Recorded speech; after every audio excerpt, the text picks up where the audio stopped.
Without math and English I love study. পছন্দের জায়গা, পছন্দের কাজ। আমার রুমে সব থেকে পছন্দের জায়গা হচ্ছে বেলকুনি। টেবিলও আমার অনেক বেশি পছন্দের, বাট বেলকুনিতে বসলে অন্যরকম একটা ফিল হয়। আমার খুব পছন্দের একটা জায়গা। ফ্রি টাইম উইথ গুড় অ্যান্ড মুড়ি, এটা বেস্ট কম্বিনেশন।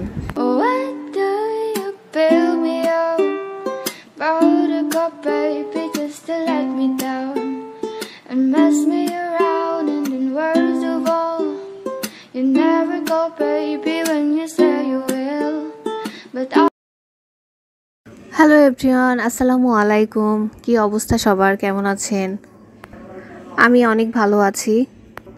যারা এসএসসি এক্সাম দিচ্ছ, তোমাদের ম্যাথ এক্সাম কেমন হয়েছে এটা আমাকে জানাবা। আমার থেকে ম্যাথে কে কে ভালো, সবাই হাত উঠাও। Without math and English I love study. But math আর ইংলিশের জন্য মাঝে মধ্যে মনে হয় যে পড়াশোনা একদমই ছেড়ে দিই। আমার কমেন্ট সেকশনে লাইভ স্টাডি করার জন্য অনেক রিকোয়েস্ট আসতেছিল, তো ফাইনালি আমি লাইভ সেশনটা স্টার্ট করছি। এটা শুরু হয় 8টা থেকে 9টার মধ্যে আমি লাইভ স্টাডিটা শুরু করি। আমি অবশ্য বলছিলাম যে কোন টাইমে লাইভ করলে ভালো হয়, তো সবাই যে বেশিরভাগ মানুষই বলছে যে সকালে 9টার দিকে, অনেকে আবার বলছে সন্ধ্যার দিকে। তো সন্ধ্যার দিকেও করার ইচ্ছা আছে, করব।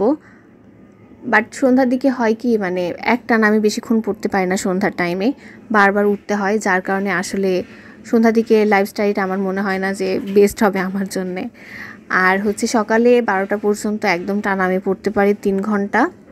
আমি 3 ঘন্টার একটা সেশন করি। তো যারা যারা আমার সাথে পড়াশোনা করতে চান তারা জয়েন হইতে পারেন সকালে।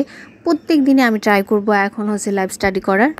যারা সকালে পড়াশোনা করতে পারেন না তারা জয়েন হয়ে পড়াশোনা করতে পারেন। সো সকালে 3 ঘন্টা লাইভ শেষ করার পরে আমি একটু ব্রেক নিয়েছিলাম, তারপর আবার পড়াটা স্টার্ট করছি।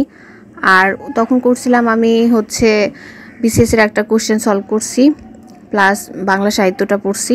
তো বাংলা সাহিত্য মোটামুটি আমার কাভার হয়ে গেছে। এখন ম্যাথ করব। আর ম্যাথে আজকে টু ডু লিস্টে ছিল আমার সমাবেশ, বিন্যাস সমাবেশ, তো ওইটাও একটু দেখব। আর এখন আমি করব পাটিগণিতের লাভ ক্ষতি। তো লাভ ক্ষতি এটাও অনেক বড় একটা চ্যাপ্টার। তো আমি এখানে এখন ক্লাস করব 2টা টাইপের।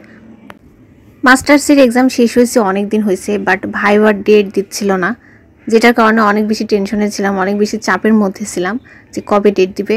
ফাইনালি আমার ভাইবার ডেট দিছে, আর সেটা মের 6 তারিখে আমার ভাইবা। তো ভাইবাটা হয়ে গেলে আসলে হাঁপ ছেড়ে বাঁচবো, অনেক বড় প্রেশার মাথা থেকে নামবে। বরাবরই আমি ভাইবা নিয়ে অনেক বেশি টেনশনে থাকি, জানা জিনিস আমি ভুলে যাই, স্যাররা কোশ্চেন করলে আমি মনে হয় সব কিছু অন্ধকার দেখি, এরকম একটা অবস্থা। তো আমি বুঝতেছি না যে মাস্টার্সে আসলে কি টাইপের কোশ্চেন করে।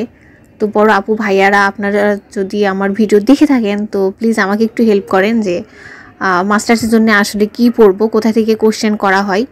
আমি ভাবতেছি যে এক্সামগুলো দিছি ওইটার বিভাগগুলো আমি শেষ করব। তো ওইগুলাই পড়লে এনাফ নাকি আরও কিছু পড়তে হবে। তো এগুলা যদি কেউ জানেন তাহলে আমাকে প্লিজ একটু কমেন্টে বলবেন, তাহলে অনেক বেশি হেল্প হয়। এখন যারা রাজশাহীতে বর্তমানে আছেন তাদের কাছে আমার একটা জিনিস জানার আছে, সেটা আপনারা কি সামার লাভার নাকি উইন্টার? প্লিজ এটা একটু কমেন্ট করে জানাবেন। কারণ গত 4-5 দিন ধরে এত বেশি গরম পড়তেছে রাজশাহীতে, এটা বলার মতো না। রুমে আছি, ফ্যান চলতেছে, তারপরও প্রচণ্ড ঘেমে যাচ্ছি, এরকম ফিল হয় না, এত পরিমাণে গরম। আর আমি থাকি একদম টপ ফ্লোরে, তো যার কারণে আসলে অবস্থা আরও বেশি খারাপ। আর একটু পরপর কারেন্ট চলে যাচ্ছে, যেটা খুবই একটা বিরক্তকর একটা ব্যাপার। তো কি করব কিছু বুঝতেছি না, পড়তেও ভালো লাগতেছে না, কোনো কিছু করতে ইচ্ছা করতেছে না গরমের চোটে। সো আমি ম্যাথের সমাবেশটা করছিলাম, বাট এটা আমি পুরাটা করি নাই, একটু করছি। লাভ ক্ষতি থেকে একটু করছি, লাভ ক্ষতির 2টা টাইপ করছি, এখন অনেকগুলো টাইপ আছে, এটা একটা বড় একটা চ্যাপ্টার। তো এখন আপাতত একটু ব্রেক নিব। আর মাথা পুরো হ্যাং হয়ে গেছে। প্রথমত অনেক বেশি গরম, তারপরে ম্যাথ করতেছি, তো সব কিছু মিলায় আসলে আমার অবস্থা পাগলের মতো। ভূত এফএম শুনতে শুনতে ম্যাথ করা এটা আমার অনেক আগের অভ্যাস। আমি যদি কোনো বোরিং কাজগুলা যখন আমি করি তখন আসলে আমি হেডফোন কানে ঢুকাই, আমি ভূত এফএম বা হালকা কিছু স্লো বা সফট কোনো মিউজিক শুনি। তো এগুলা করলে আমার ওই জিনিসটাতে আমি ভালো ফোকাস দিতে পারি। তো অনেকে আসলে এখানে বলে যে ফোকাস নষ্ট হয় কানে যদি হেডফোন থাকে কোনো কিছু শোনা হয় তাহলে ম্যাথ মাথার মধ্যে ঢুকবে না বা পড়া হবে না, এভাবে কখনো পড়া হয় না, ব্লা ব্লা অনেক কিছু। বাট প্রত্যেকটা মানুষের কিন্তু পড়ার স্টাইল ধরন কিন্তু এক একজনের এক এক রকম। যেমন আমি হচ্ছে যে সফট কোনো মিউজিক লাগাই কিন্তু আমি পড়তে পারবো, আবার কেউ একদম নয়েজ মানে কোনো রকম নয়েজ ছাড়া পড়তে ভালোবাসে, কোনো একটু শব্দ হলেও কিন্তু পড়াতে মনোযোগ দিতে পারে না। প্রত্যেকের পড়ার স্টাইল আসলে ডিফারেন্ট। সো আমি ম্যাথটা শেষ করছি, তারপরে হচ্ছে আমি বাংলা সাহিত্যটা শেষ করছি, কিন্তু এখন জাস্ট একটু দেখবো আমি মানে কি পড়ছি, কারণ রিভিশন মোস্ট ইম্পর্টেন্ট। পড়ে গেলাম বাট রিভিশন করলাম না তাহলে কিন্তু ওই পড়াটা বেশিক্ষণ মাথার মধ্যে থাকে না। তো আমি হচ্ছে যে পড়ছি, তারপর একবার রিভিশন করছি। রিভিশনটা শেষ করার পরে আমি আমার নেক্সট স্লটে চলে যাব। অনেক বেশি গরম, মানে এত বেশি টায়ার্ড লাগছে, আর আমি এখন ভয়েস ওভার করতেছি পুরা ফ্যান ট্যান অফ করে যেন নয়েজ না হয়। তো যার কারণে আসলে আমার অবস্থা আরও বেশি খারাপ। তো আমি এত বেশি কষ্ট করি আপনাদের জন্যে। ফ্রি টাইম উইথ গুড় অ্যান্ড মুড়ি, এটা হচ্ছে বেস্ট কম্বিনেশন। এটা খাইতে আমার অনেক ভালো লাগে। তো কার কার এটা পছন্দ এটা কমেন্ট করে জানাবেন।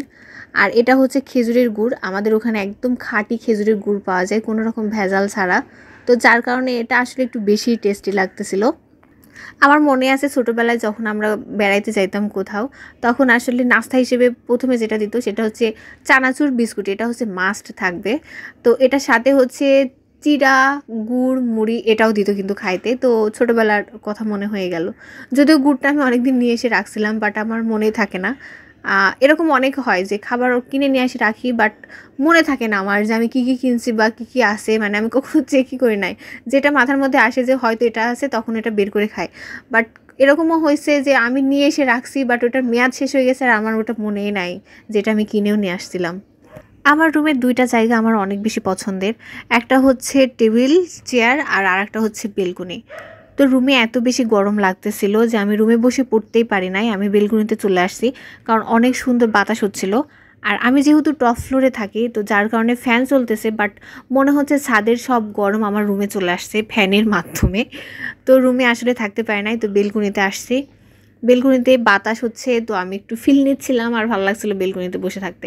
আর এটা আমার অনেক পছন্দের জায়গা।